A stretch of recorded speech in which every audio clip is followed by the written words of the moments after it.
കണ്ണും പൂട്ടി കാനഡ എന്നുള്ള ഒരു സ്വപ്നം വെച്ച് നമ്മളെപ്പോഴും അതിനൊരു എന്തോ സ്റ്റഡി പ്രിപ്പയർഡ് നന്നായിട്ട് സ്റ്റഡി ചെയ്തിട്ടേ വരാവുന്ന എൻ്റെ ഒരു കാനഡയുടെ ഒരു വീഡിയോ കാണുന്ന പോലെ ഞങ്ങളെ വീട്ടിൽ നിന്ന് വിലക്കിയിട്ടുണ്ട്. കാരണം നടക്കത്തില്ല. പിന്നെ അത് സ്വപ്നം കാണുന്നത് എന്തിനാന്ന് കരുതി ഒരു വീഡിയോ പോലും കാണണ്ട, കാരണം ഇനി സ്വപ്നം കാണണ്ട എന്ന് പറഞ്ഞ് അങ്ങനെ വിലക്കി. ഇപ്പോൾ ഉള്ളതിൽ ഇങ്ങനെ തന്നെ പോയാൽ മതി എന്ന് പറഞ്ഞു. എൻ്റെ സിസ്റ്ററോട് ചോദിച്ചപ്പോഴും ആർക്കും അങ്ങനെ ഒരു സ്ഥലത്തെ കുറിച്ച് ആർക്കും ഒരു അറിവില്ല. കാരണം എല്ലാവർക്കും കാനഡ എന്ന് പറഞ്ഞാൽ ഒൻറ്റാരിയോയാണ്, അല്ലാതെ വേറൊരു പ്രൊവിൻസോ അല്ലെ മറ്റു കാര്യങ്ങളെ കുറിച്ച് ആർക്കും ഒരു അറിയില്ല. കാരണം ഉള്ള യൂട്യൂബേഴ്സ് എല്ലാം ഒൻറ്റാരിയോയെ കുറിച്ച് ഏറ്റവും കൂടുതലുള്ള കാര്യം പറയാൻ ചാനല് വിജോ സെബാസ്റ്റ്യൻ. എനിക്ക് ഇത് കാണുന്നതേ അലർജി ആയിരുന്നു. കഴിഞ്ഞാൽ ഞാൻ നോക്കാറില്ല, കാരണം ബിജോയുടെ വരുമ്പോ തന്നെ ഞാൻ അവിടുന്ന് എഴുന്നേറ്റ് പോകും.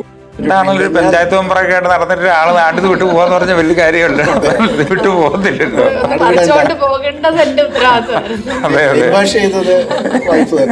സാധാരണ മലയാളികൾ വന്നിട്ടുണ്ടെങ്കിൽ ഇപ്പം ഏത് സ്ഥലത്താണെങ്കിലും അവിടെ തന്നെ ഒരുവിധം കൊള്ളാന്നുണ്ടെങ്കിൽ അവിടെ തന്നെ അങ്ങ് നിൽക്കുന്ന ഒരു രീതിയാണ്. ഓ, നിങ്ങളവിടെ വീടും വാങ്ങിയതിന്റെ ഇടയ്ക്ക്? ഓ, അതിന്റെ കഥ എന്ന് പറഞ്ഞിട്ട് ഒരു വർഷത്തിനുള്ളിൽ തന്നെ വീട് വാങ്ങിച്ചു. ശരിക്കും പറയാൻ നിങ്ങൾ അവിടെ നിന്നാണ് തുടങ്ങിയത്. അവിടെ തുടങ്ങി, കാരണം നമ്മൾ നാട്ടിൽ നിന്ന് വന്ന ഒരു കാനഡയിൽ നിങ്ങൾക്കത് മനസ്സിലായി. അവിടെ വന്നു കഴിഞ്ഞപ്പോൾ ഇത്രയേ ഉള്ളൂ കാര്യങ്ങളൊക്കെ ഉള്ളെന്ന് മനസ്സിലായി. നാട്ടിലോട്ട് തിരിച്ചു പോകാൻ വേണ്ടി തോന്നിയോ? അതായത് അരിയൊന്നും കിട്ടുന്നില്ലെന്ന് പോയേക്കാം. സത്യം പറഞ്ഞാല് എല്ലാവരും ഇൻസ്റ്റഗ്രാമിലും ഫേസ്ബുക്കിലും എല്ലാ ഫ്രണ്ട്സ് ഫോട്ടോ ഇടുന്ന കാണുമ്പോൾ ഞാൻ മാത്രം നാട്ടിലായി പോയി എന്നുള്ള ഒരു എനിക്കൊരു ബുദ്ധിമുട്ട് സ്വയമേ തോന്നി തുടങ്ങി. സ്റ്റുഡൻസ് വന്നാലും അത് തന്നെ. സ്റ്റുഡൻസ് വന്നിട്ടുള്ളവരാണെങ്കിലും കഷ്ടപ്പെടുകയാണെങ്കിൽ അല്ലെങ്കിൽ ചെയ്യുന്ന ജോലി നമ്മൾ ഒന്നും നടക്കില്ല. ഇപ്പൊ ഈ സ്റ്റുഡൻസ് അവിടെ വരുന്നവർക്ക് ഇപ്പൊ ഒത്തിരി ആൾക്കാർ ഇവിടെ നിന്ന് പോകുന്നുണ്ട്. ന്യൂ ഫൗണ്ട്ലാൻഡിൽ ചെന്ന് കഴിഞ്ഞാൽ PR കിട്ടും. അതിന്റെ സത്യാവസ്ഥ എന്തായിരിക്കും? അതായത് LMI എങ്ങനെ നിങ്ങൾ PR എത്തി എന്നുള്ളൊരു കാര്യമുണ്ടല്ലോ. അതിൻ്റെ അകത്തും പിന്നെ point systems, exam, IELTS exam.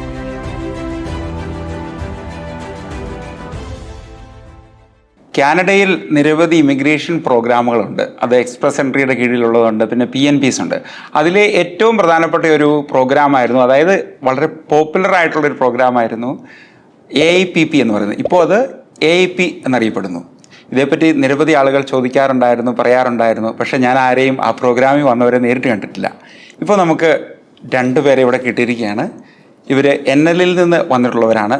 ആ പ്രോവിൻസിനെ പറ്റിയുള്ള വിശേഷങ്ങളും അതോടൊപ്പം തന്നെ ഇവരുടെ ജോലിയെ പറ്റിയുള്ള വിശേഷങ്ങളും എല്ലാം നമുക്ക് ഇവരോട് തന്നെ ചോദിച്ച് മനസ്സിലാക്കിയെടുക്കാം. സ്വാഗതം. ഒന്ന് ഇൻട്രൊഡ്യൂസ് ചെയ്യാവോ? എൻ്റെ പേര് സോണി എബ്രഹാം. ഞാൻ നാട്ടിലെ പത്തനംതിട്ട റാന്നിക്കും നടു ആയിട്ടുള്ള സ്ഥലം ഉദിമൂടെന്ന് പറയും. അവിടുന്നാണ് ഞങ്ങൾ വന്നത്. എൻ്റെ സ്വദേശം ചങ്ങനാശ്ശേരിയാണ്. ഇത് എൻ്റെ ഒരു ഡ്രീമായിരുന്നു കാനഡയിൽ വരിക എന്നുള്ളത്. അച്ചാച്ചൻ എന്നെ സപ്പോർട്ട് ചെയ്തു. അപ്പം ഞങ്ങളൊരു 2019 തൊട്ട് ഇത് ആഗ്രഹിച്ചു. പക്ഷെ പിന്നീട് കോവിഡ്, അത് കഴിഞ്ഞിട്ട് പിന്നെ ഇവിടെ ഇലക്ഷൻ വന്നു. അങ്ങനെയൊക്കെ അത് പ്രൊസീജിയർ ഒത്തിരി നീണ്ടുപോയി. പിന്നെ അവസാനം 2023 അച്ചാച്ചന് ഇവിടെ എത്തിച്ചേരാൻ പറ്റി. വർക്ക് വിസയിൽ വന്നു. അത് കഴിഞ്ഞിട്ട് അപ്പം PR പ്രൊസീജിയറെല്ലാം സ്റ്റാർട്ട് ചെയ്തിരുന്നു.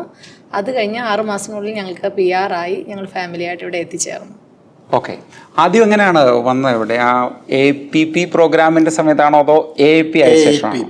ഞാനൊരു കാര്യം പറഞ്ഞോട്ടെ. അതായത് ഈ അറ്റ്ലാന്റിക് ഇമിഗ്രേഷൻ പ്രോഗ്രാം എന്ന് പറയുന്നത് ഒരു പ്രത്യേക PNP ആണല്ലോ. അത് നാട്ടിൽ നിന്നൊക്കെ നിരവധി ആളുകൾ, ഒരു 2-3 ലക്ഷം പേരെങ്കിലും ഇത് അപ്ലൈ ചെയ്തിട്ടുള്ളവരാണത്. അത് പൈലറ്റ് പ്രോഗ്രാം ആയിരുന്ന സമയത്തും അപ്ലൈ ചെയ്തിട്ടുണ്ട്, അതിനുശേഷം അപ്ലൈ ചെയ്യുന്നുണ്ട്. നിങ്ങളുടെ ആ പ്രൊസീജിയർ എങ്ങനെയായിരുന്നു ചെയ്തത്? ആദ്യം ജോലി കണ്ടുപിടിച്ചോ അതോ ഡയറക്റ്റ് വെറുതെ അപ്ലൈ ചെയ്യുമായിരുന്നു? LMI ത്രൂ നമ്മൾ എംപ്ലോയറിനെ കണ്ടെത്തുകയും അതിനുശേഷം ആണ് നമ്മൾക്ക് എംപ്ലോയറിനെ കിട്ടിയതിന് ശേഷം നമ്മൾക്ക് വർക്ക് പെർമിറ്റ് കിട്ടി. അപ്പം സ്പൗസിന് ഓപ്പൺ വർക്ക് പെർമിറ്റും ആയിരുന്നു. സ്പൗസിന് ഓപ്പൺ വർക്ക് പെർമിറ്റും എംപ്ലോയി ആയിട്ട് വരുന്ന ആൾക്ക് ക്ലോസ്ഡ് വർക്ക് പെർമിറ്റും ആയിരുന്നു. പക്ഷെ ഞങ്ങളൊരു റിസ്ക് എടുക്കാൻ തയ്യാറായില്ല. കാരണം വന്നു കഴിഞ്ഞാൽ നമ്മൾ എല്ലാം വിട്ടെറിഞ്ഞ് വന്നു കഴിഞ്ഞ് പിന്നെ തിരിച്ചു പോകേണ്ടി വന്നാലോ എന്ന് കരുതി ഒരു സേഫ് സൈഡിലേക്ക് ഞങ്ങൾ നാട്ടിൽ തന്നെ നിൽക്കുകയും PR ആയി കഴിഞ്ഞിട്ട് ഞങ്ങൾ മൂവ് ചെയ്യുകയും ചെയ്തു. അച്ചാച്ചൻ വർക്ക് പെർമിറ്റിൽ ഇവിടെ എത്തി. ഓക്കെ. ആദ്യം വന്നത് സോണിയാണ്. ആദ്യം പ്രൈമറി ആപ്ലിക്കന്റ് ഞാൻ. എന്തായിരുന്നു പ്രൊഫഷൻ? ഞാൻ നാട്ടിൽ ഹോട്ടൽ മാനേജ്മെന്റ് കഴിഞ്ഞാണ്. അപ്പം ഞങ്ങൾക്ക് അതിൻ്റെ അകത്തായിരുന്നു എക്സ്പീരിയൻസ്. അങ്ങനെ ഇവിടെ റെസ്റ്റോറൻറ്റിലേക്കാണ് എനിക്ക് ജോലി കിട്ടിയത്. അതിൻ്റെ വർക്ക് പെർമിറ്റോടുകൂടി അപ്പോൾ എനിക്ക് വരുവാൻ പറ്റി. പിന്നെ PR പ്രൊസീജിയേഴ്സ് സ്റ്റാർട്ട് ചെയ്തു. പിന്നെ ഞങ്ങൾക്ക് ഏതാണ്ട് ഒരു 6-7 മാസം കൊണ്ട് PR എന്നുള്ള അപ്രൂവലായി. അങ്ങനെ പിന്നെ COPR ഒരു 2-3 മാസം കഴിഞ്ഞപ്പോൾ COPR കിട്ടി. ഓക്കെ. ആദ്യം കാനഡയിൽ വന്നപ്പോൾ ആ ഒരു കാര്യങ്ങളൊക്കെ ഒന്ന് പറയാമോ? ഫസ്റ്റ് ടൈമിൽ ജോബ് വിസയിൽ ഇവിടെ വരുവാണ്, നാട്ടിൽ നിന്നുള്ള വ്യത്യാസങ്ങളും ഇവിടുത്തെ അഡാപ്റ്റബിലിറ്റിയും കാര്യങ്ങളൊക്കെ? ആദ്യം ഓഫ് കോഴ്സ്, കാരണം നമുക്ക് ആ വരുന്നതിൻ്റെതായിട്ടുള്ള ഒരു പ്രയാസം ഉണ്ടായിരുന്നു. എന്നിരുന്നാലും നമുക്ക് വിദേശ രാജ്യങ്ങളിൽ പോകാനും അല്ലെങ്കിൽ അങ്ങനെയൊക്കെ ഉള്ള ഒരു സ്വപ്നമുണ്ടല്ലോ, വിദേശ രാജ്യങ്ങളെ വിസിറ്റ് ചെയ്യാനും. ആ ഒരു ഇതിൽ നോക്കിക്കഴിഞ്ഞ് കഴിഞ്ഞപ്പോൾ ഇത്തരം പ്രയാസങ്ങൾ നമുക്കൊരു വലിയ പ്രയാസങ്ങളായിട്ട് തോന്നിയില്ല. പിന്നെ ആര് വന്നാലും ഇനീഷ്യലി ഒരു 3 തൊട്ട് 5 വർഷം വരെ ഒരു സ്ട്രഗ്ലിംഗ് പീരീഡ് ഉണ്ട്. അതൊരു നോർമൽ കാര്യമാണ്, അല്ലാതെ വരുന്ന എല്ലാവർക്കും ആ ഭാഗ്യം കാണില്ല. എന്നെ സംബന്ധിച്ച് പറഞ്ഞു കഴിഞ്ഞാൽ ഇനീഷ്യലി സ്ട്രഗ്ലിംഗ് ഉണ്ട്. ആദ്യമായിട്ടാണോ മറ്റ് രാജ്യങ്ങളോട്ട് പോകുന്നത്, അതോ അതിന് മുമ്പ് എവിടെയെങ്കിലും വർക്ക് ചെയ്തു? അതിന് ഞാൻ 2000 ദുബൈയിലുണ്ടായിരുന്നു, 2000 തൊട്ട് 2005 വരെ. അപ്പോൾ അന്ന് ഈ പറഞ്ഞതിൻ്റെ കൂട്ട് എൻ്റെ പെങ്ങളും ഫാമിലിയും അവിടെ ഉണ്ട്, ഷാർജയിലുണ്ടായിരുന്നു. അപ്പോൾ അവിടുന്ന് ട്രൈ ചെയ്തായിരുന്നു ആക്ച്വലി കാനഡയ്ക്ക് വരുവാൻ വേണ്ടി. പക്ഷേ ചില കാരണങ്ങൾ കൊണ്ട് ഞാനത് ക്യാൻസൽ ചെയ്തു. പക്ഷേ എൻ്റെ പെങ്ങളും ഫാമിലിയും ഞങ്ങൾ ഒന്നിച്ച് രജിസ്റ്റർ ചെയ്തായിരുന്നു അവിടെ ഒരു ഏജൻസിയിൽ. അവർ 2007 ആയപ്പോഴത്തേക്ക് അവർക്കും വരാൻ സാധിച്ചു. അവർ 2007 തൊട്ട് ഇവിടെ കാനഡയിലെത്തി ഇവിടെ ജോലി ചെയ്യുന്നുണ്ട്. അതിനുശേഷം കംപ്ലീറ്റ് ഈ പരിപാടി വേണ്ടെന്ന് വെച്ചായിരുന്നു? അതെ. പിന്നെ നാട്ടിൽ പോയി സെറ്റിൽ ചെയ്തു. സെറ്റിൽ ഇൻ ദ സെൻസ് അവിടെ ഒരു ബിസിനസ് സ്റ്റാർട്ട് ചെയ്യാൻ പറ്റി. അതൊരു ശരിക്കും ഫ്ലറിഷ്ഡ് ആയിരുന്നു. എന്ത് ബിസിനസ് ആയിരുന്നു? Event management. ഓക്കെ. അത് എൻ്റെ വൈഫ് ബ്യൂട്ടീഷ്യനായിട്ടും അതിൻ്റെ അകത്ത് വർക്ക് ചെയ്യും. ഞങ്ങളുടെ രണ്ടുപേരും കൂടെ ഒരു ഓണ്ടർപ്രണർഷിപ്പിലായിരുന്നു അത് റൺ ചെയ്തത്. നല്ല രീതിയിൽ തന്നെ പോയി. പക്ഷേ എങ്കിൽ നാട് നല്ലതാണ്, ഒത്തിരി മിസ് ചെയ്യുന്നുണ്ട്. പക്ഷേ ഒരു ബെറ്റർ ഓപ്പർച്യൂണിറ്റി, ബെറ്റർ ലൈഫ്, ഒരു സ്റ്റാൻഡേർഡ് ഓഫ് ലിവിങ് ഒക്കെ നോക്കിക്കഴിഞ്ഞപ്പം ചിന്തിച്ചപ്പം അതുപോലെ കുഞ്ഞുങ്ങളുടെ ഭാവി, അത് എന്തായാലും എൻ്റെ വൈഫ് പറയും, നമ്മൾ പ്രായം ആകുമ്പോൾ കുഞ്ഞുങ്ങൾ വിദേശത്ത് ജോലിക്ക് വേണ്ടി പോകുമ്പോൾ നമ്മൾ നാട്ടിൽ തന്നെ കഴിയുന്നതിനേക്കാളും നല്ല നമ്മളവിടെ പോയിട്ട് അവരുടെ കൂടെ നമുക്ക് ജീവിക്കാണ്. അപ്പം സത്യത്തിൽ എനിക്ക് നാട് വിട്ടു പോകാൻ ഒരു താല്പര്യമില്ലായിരുന്നു. ഞാനവിടെ ഒരു പഞ്ചായത്ത് ജനപ്രതിനിധിയൊക്കെ ആയിരുന്നു. പക്ഷേ അത് 2015 to 2020 അത് കഴിഞ്ഞപ്പോഴാണ് എൻ്റെ വൈഫ് ഇതുപോലെ എന്നെ ഇതിൻ്റെ അകത്ത് പിടിച്ചിട്ട് അത് നന്നേ പറയാൻ പറ്റും. അതെന്താണ് അനു ആ സമയത്ത് എന്തെങ്കിലും റിസർച്ചുകളും കാര്യങ്ങളും ചെയ്ത ഫ്രണ്ട്സ് ഒക്കെ ഉണ്ടായിരുന്നു ഇവിടുത്തെ? കുറച്ച് ഫ്രണ്ട്സൊക്കെ ഇവിടെയുണ്ട്. പിന്നെ സത്യം പറഞ്ഞാൽ എല്ലാവരും ഇൻസ്റ്റഗ്രാമിലും ഫേസ്ബുക്കിലും എല്ലാ ഫ്രണ്ട്സ് ഫോട്ടോ ഇടുന്ന കാണുമ്പോൾ ഞാൻ മാത്രം നാട്ടിലായി പോയി എന്നുള്ളൊരു എനിക്കൊരു ബുദ്ധിമുട്ട് സ്വയമേ തോന്നി തുടങ്ങി. കാരണം +2 പഠിച്ചപ്പോൾ എന്നെ വീട്ടുകാർ സയൻസിലാക്കി. അപ്പം എനിക്ക് സയൻസിൽ ചേർന്നാൽ എനിക്ക് ഒബ്വിയസ്ലി നഴ്സിംഗിലേക്ക് പോകേണ്ട വരുന്നതുകൊണ്ട് ഞാനത് സ്വിച്ച് ചെയ്ത് കൊമേഴ്സിലേക്ക് മാറി. പക്ഷെ അത് ഞാൻ പിന്നീട് റിഗ്രറ്റ് ചെയ്തു. കാരണം നേഴ്സ് ആയവരെല്ലാവരും കടൽ കടന്നുപോയി. ഞാൻ പിന്നെ ടീച്ചിങ്ങിലേക്ക് തിരിഞ്ഞു. അപ്പം മോനെ ക്യാരിങ് ആവുന്നവരെ പ്രൊഫഷൻ ടീച്ചിങ് ആയിരുന്നു. അത് ഞാൻ അച്ചാച്ചൻ ഇവൻറ്റ്സ് സ്റ്റാർട്ട് ചെയ്തു. അപ്പം അച്ചാച്ചൻ പഞ്ചായത്ത് മെമ്പർ, അപ്പോൾ എല്ലാം കൂടെ അച്ചാച്ചനെ തന്നെ നോക്കി നടത്താനായിട്ട് നാട്ടിൽ പാടായപ്പം ഞാൻ അത് ടീച്ചിങ് ജോബ് ഉപേക്ഷിച്ചു, ഇവൻറ്റ് മാനേജ്മെൻറ്റിലേക്ക് തിരിഞ്ഞു. അപ്പോൾ അന്നേരം എന്തുകൊണ്ട് അത് ബ്യൂട്ടീഷ്യൻ കോഴ്സ് എന്തെങ്കിലും ചെയ്താൽ നമുക്ക് നമ്മളെ കഴിയുന്ന രീതിയിൽ ഹെൽപ്പ് ആവുമല്ലോ എന്ന് കരുതി അങ്ങനെയാണ് അത് ചെയ്തത്. അങ്ങനെ ഞങ്ങൾ രണ്ടുപേരുടെ ബിസിനസ് റൺ ചെയ്തുകൊണ്ടിരിക്കുകയാണ്. എന്നും നിരന്തരം വീഡിയോ കാണുമ്പം എന്തുകൊണ്ട് പോയിക്കൂടാ. അപ്പം ഞങ്ങൾ ആദ്യം വിചാരിച്ച ഒരു സ്റ്റുഡൻറ്റ് വിസയിൽ വരാമെന്ന് കരുതി. അപ്പോൾ ഞാനിങ്ങനെ സ്റ്റുഡൻറ്റ് വിസയിലോട്ടുള്ള കാര്യങ്ങളൊക്കെ ഞങ്ങൾ തമ്മിൽ ഇങ്ങനെ ഡിസ്കസ് ചെയ്യുകയൊക്കെ ചെയ്തെങ്കിലും പക്ഷെ അതിന് പിന്നെയും 4-5 വർഷം എടുക്കും ഒരു പക്ഷേ PR ഒക്കെ ആയി വരണം. അപ്പം അത്ര റിസ്ക് എടുക്കേണ്ട ഈ ഒരു ഏജിൽ അങ്ങനെ ഒരു ഒപ്പീനിയനിലെത്തി. അപ്പം എൻ്റെ സിസ്റ്റർ-ഇൻ-ലോ സഹായിച്ചു, പലരെ കോണ്ടാക്ട് ചെയ്തു. അവർ അവരുടേതായ രീതിയിൽ കുറേ അന്വേഷണമൊക്കെ നടത്തി. അങ്ങനെ നമ്മൾക്ക് ഏതൊക്കെ രീതിയിൽ പോകാവോ അങ്ങനെയൊക്കെയുള്ള രീതിയിൽ നമ്മൾ ആ ഒരു കാര്യങ്ങൾ നടത്തിയെടുത്തു. ദൈവസഹായം കൊണ്ടാണ് എല്ലാം നടന്നു പോകുന്നത്. ഇല്ലെങ്കിൽ ഒരിക്കലും ഞങ്ങളുടെ ഈ ഒരു ഏജിൽ ഇവിടെ എത്തിപ്പെടാൻ പറ്റില്ല. കാരണം കൊച്ചു പിള്ളേർ 17-18 വയസ്സ് +2 കഴിഞ്ഞിട്ട് പിള്ളേർ വരുന്ന പ്രായത്തിൽ ഞങ്ങൾ ഈ ഒരു ഏജിൽ ഇത്രയും അവിടെ നാട്ടിൽ നിന്ന് കഴിഞ്ഞിട്ട് പിന്നെ പെട്ടെന്ന് ഇങ്ങോട്ട് വരാൻ പറ്റും, അതും PR കൂടി വരാൻ പറ്റുക എന്ന് പറഞ്ഞാൽ വലിയൊരു ഭാഗ്യമാണ്. അപ്പം ആദ്യം പല പ്രാവശ്യം ഞങ്ങളിത് സ്റ്റോപ്പായി പോയിട്ടുണ്ട്. പേപ്പർ വർക്കുകൾ നടന്നു, പിന്നെ പല കടമ്പകൾ കടന്നു, പല സ്ട്രഗിൾ അതിൻ്റെ ഇടയ്ക്ക് വന്നു, ഒത്തിരി ബാരിയേഴ്സ് ഉണ്ടായിരുന്നു. പക്ഷേ എപ്പോഴും അത് കഴിഞ്ഞ് അച്ചാച്ചനാണെങ്കിൽ ഇടയ്ക്ക് നമുക്ക് കാനഡയുടെ ഒരു വീഡിയോ കാണുന്ന പോലെ ഞങ്ങളെ വീട്ടിൽ നിന്ന് വിലക്കിയിട്ടുണ്ട്. കാരണം നടക്കത്തില്ല, പിന്നെ അത് സ്വപ്നം കാണുന്നത് എന്തിനാന്ന് കരുതി ഒരു വീഡിയോ പോലും കാണണ്ട, കാരണം ഇനി സ്വപ്നം കാണണ്ട എന്ന് പറഞ്ഞ് അങ്ങനെ വിലക്കി. ഇപ്പോൾ ഉള്ളതിൽ ഇങ്ങനെ തന്നെ പോയാൽ മതി എന്ന് പറഞ്ഞു. അപ്പോഴും എൻ്റെ മനസ്സിൽ കുഞ്ഞുങ്ങൾ നാളെ പോകും, അപ്പം നമ്മളിവിടെ ഒറ്റയ്ക്കായി പോകും. അപ്പോൾ പിന്നീട് നമ്മൾ അവരുടെ നിന്ന് ഒരു വിസ കിട്ടുക അല്ലെങ്കിൽ ടിക്കറ്റ് കിട്ടാനായിട്ട് നമ്മൾ വെയിറ്റ് ചെയ്തിരിക്കണം. അപ്പോൾ ഇത്രയും അകലേക്ക് അവർ പോയി കഴിഞ്ഞാൽ നമ്മൾ ഒറ്റയ്ക്കായി പോകുമല്ലോ. കാരണം ഫാമിലിയിൽ എല്ലായിടത്തും കാണുന്ന അങ്ങനെ നമ്മുടെ ചുറ്റിനുമുള്ള കാഴ്ചകൾ അത് മാത്രമാണ്. ഞങ്ങളുടെ നാട്ടിലും എല്ലാ വീട്ടിലും പ്രായമായവർ മാത്രമേ വീടുകളിലുള്ളൂ. ഒക്കെ എല്ലാ ചെറുപ്പക്കാരും പോയി. അച്ഛൻ്റെ കുടുംബത്തിലാണെങ്കിൽ തന്നെ ഒത്തിരിയും പേരും പോയി, ചെറുപ്പക്കാരും നാട്ടിലില്ല. അപ്പം അപ്പനും അമ്മമാരും മാത്രമായി പോകുന്നു. അപ്പം എന്തിനു നമ്മൾ അതിന് വേണ്ടിയിട്ട് നമ്മളും അങ്ങനെ തന്നെ ആയി പോകുമല്ലോ എന്നുള്ളൊരു സങ്കടം ഉള്ളിലുണ്ടായിരുന്നു. അങ്ങനെയാണ് പിന്നെയും പരിശ്രമിച്ചത്. എന്തായാലും എല്ലാം നേരെ ചൊവ്വേ വന്നു. അപ്പോൾ അച്ചാച്ചൻ്റെ ആപ്ലിക്കേഷൻ ഇട്ടപ്പം അതിൽ LMI ത്രൂ എംപ്ലോയറിനെ കിട്ടി. അപ്പം എല്ലാം നേരെ വന്നു. അപ്പം പിന്നെ ഒരു സ്റ്റുഡൻറ് വിസയിലോട്ട് പോകണ്ടെന്ന് വെച്ചു. അപ്പം വർക്ക് വിസ വന്നിട്ട് PR ആകുവാണെങ്കിൽ അതല്ല ഈസി എന്ന് കരുതി. എന്തായാലും PR ആയി, ദൈവസഹായത്തോടെ എല്ലാം നടന്നു. കാനഡയിലെത്തി, NL-ലാണ് എത്തിയത്. ഈ അവിടെ വന്നപ്പോൾ NL വന്നപ്പോൾ അവിടുത്തെ ഒരു വെതറും കാര്യങ്ങളും ഒക്കെ എങ്ങനെയായിരുന്നു? NL സത്യം പറഞ്ഞാൽ ഭയങ്കര കാറ്റാണ്. ഞങ്ങൾ എത്തിയത് പോർട്ടോബാസ്ക് എന്ന് പറഞ്ഞ സ്ഥലത്താണ്. അതൊരു ചെറിയൊരു ടൗൺഷിപ്പാണ്. അവിടെ ഒന്നുമില്ല, ഒരു നല്ല മനുഷ്യരുണ്ട്, വൈറ്റ്സ് ആണ്, പക്ഷെ എല്ലാവരും നല്ല ഹെൽപ്പിംഗ് മെന്റാലിറ്റി ഉള്ള കനേഡിയൻസ്. കൂടുതലും ആൾക്കാർ നല്ലൊരു എനിക്ക് ഇൻസ്റ്റിറ്റ്യൂഷനായിട്ട് തന്നെ ജോലി കിട്ടി അവിടെ. ഞാൻ പെഡിക്യൂറിസ്റ്റ് ആയിരുന്നു അവിടെ ഒരു പാർലറിൽ. അത് കഴിഞ്ഞ് അച്ചാച്ചൻ അവിടെ മേരി ബ്രൗൺസിൽ ജോലി ചെയ്തു. ആ മേരി ബ്രൗൺസിലേക്ക് അച്ചാച്ചൻ വന്നത്. അപ്പം അവിടെ ഞങ്ങൾ അങ്ങനെ തന്നെ കണ്ടിന്യൂ ചെയ്തു. അപ്പം നമ്മൾക്ക് അവിടെ ഒരു സെക്കൻഡ് ജോബ്, ഒരു പാർട്ട് ടൈം ജോബ് കിട്ടാനില്ല.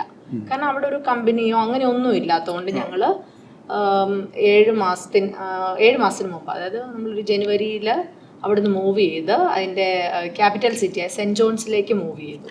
2.5 വർഷം ഞങ്ങൾ അവിടെ നിന്നു. അതെ, 2.5 വർഷം ഇപ്പൊ ടോട്ടൽ വന്നിട്ട് എത്ര വർഷമായി? ഇപ്പം 2.5 വർഷമായി. അതിൽ 2 വർഷം ഞങ്ങൾ അവിടെ നിന്നു. ഞാൻ നിന്നു. ഇവര് അതൊരു ചെറിയ ടൗൺ ആണ്. 3000 പേര് കാണും. 3000 പേര്. ഈ ആ ചെറിയ ടൗണിൽ മലയാളികൾ ഉണ്ടായിരുന്നു. അതുകൊണ്ട് മലയാളി ഇല്ലാത്ത എവിടെയാ? ചന്ദ്രൻ ചെന്നാലും മലയാളിയെ. നോർത്ത് പോളിൽ ഇന്നലെ ഞാൻ സഞ്ചാരത്തിൽ കണ്ടായിരുന്നു. നോർത്ത് പോളിൽ റിസർച്ചിൽ 3 പേരുണ്ട്. ഉണ്ട്. അവിടെ ഞങ്ങള് എല്ലാം കൂടെ ഒരു 15 പേര്, അതായത് ഒരു 5 ഫാമിലി 15 പേരോളം ഉണ്ടായിരുന്നു. ബാച്ചിലേഴ്സ് ഒരു 3 പേരോളം ഉണ്ടായിരുന്നു. ബാക്കിയെല്ലാം ലോക്കൽ കനേഡിയൻ സിറ്റിസൺസ് തന്നെയാണ് അവിടെ ഉള്ളത്.